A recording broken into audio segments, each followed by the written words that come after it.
মাঠে নামার আগে ভয়ঙ্কর সতর্কবার্তা পেলেন নেইমার। কি সেই সতর্কবার্তা দেখুন। দীর্ঘদিন মাঠের বাইরে থাকার পর হাঁটুর অস্ত্রোপচার শেষে অবশেষে সবুজ গালিচায় ফেরার প্রস্তুতি নিচ্ছেন নেইমার জুনিয়র।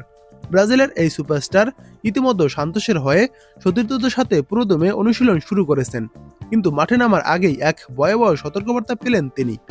সান্তোসের পরবর্তী প্রতিপক্ষ বেলো ক্লাবের আলট্রাস বা কট্টর সমর্থকরা সরাসরি হুমকি দিয়ে বলেছে, প্রয়োজনে নেইমারকে বিশ্বকাপের বাইরে রেখে হলেও এই ম্যাচ তাদের জিততে হবে।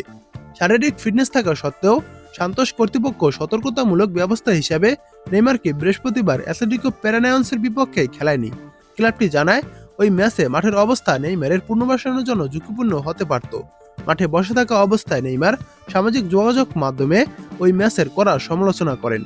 সান্তোস 2-1 গোলে হেরে যাওয়া ম্যাচে নেইমার লিখেন, এই মাঠে ফুটবল খেলা প্রায় অসম্ভব। আগামীকাল 16 ফেব্রুয়ারি সোমবার ভিলা বেলমিরোতে ক্যাম্পেনাতো পাউলিস্তার চূড়ান্ত ম্যাচে বেলো ক্লাবের মুখোমুখি হবে সান্তোস।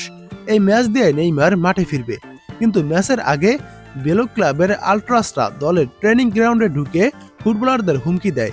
নেইমারকে উদ্দেশ্য করে তারা বলে, আমি চাই তোমরা মাঠে রক্ত ঝরিয়ে খেলো। যদি নেইমারকে বিশ্বকাপের বাইরে রাখতে হয় তবে রাখো, বিশ্বকাপের বাইরেই রাখো তাকে। এই ম্যাচ জেতার জন্য যা করার দরকার আমাদের তাই করতে হবে, বুঝতে পেরেছো? যদিও সমর্থক গোষ্ঠীটি দাবি করেছে, তাদের এই সুর ছিল মূলত দলকে অনুপ্রাণিত করার জন্য, হুমকি দেওয়ার জন্য নয়। এদিকে বেলো ক্লাবের বোর্ড এক বিবৃতিতে স্পষ্ট করেছে যে প্রশিক্ষণ সেশনে সমর্থকদের এই ধরনের হস্তক্ষেপ বা অনুপ্রবেশ তারা কখনোই কোনোভাবেই বরদাস্ত করবে না।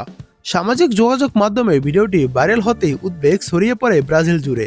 ধারণা করা হচ্ছে, এই বিশ্বকাপই নেইমারের ক্যারিয়ারের শেষ বড় লক্ষ্য। সমর্থক গোষ্ঠীর নিজেদের অ্যাকাউন্ট থেকে ভিডিওটি পোস্ট করায় অনেকে এটিকে সরাসরি হুমকি হিসাবে দেখছেন। এই বিষয়ে সরাসরি কোনো মন্তব্য না করলেও নেইমার তার ইনস্টাগ্রাম স্টোরিতে ব্রাজিলিয়ান কিংবদন্তি আদ্রিয়ানোর একটি ছবি শেয়ার করেছেন।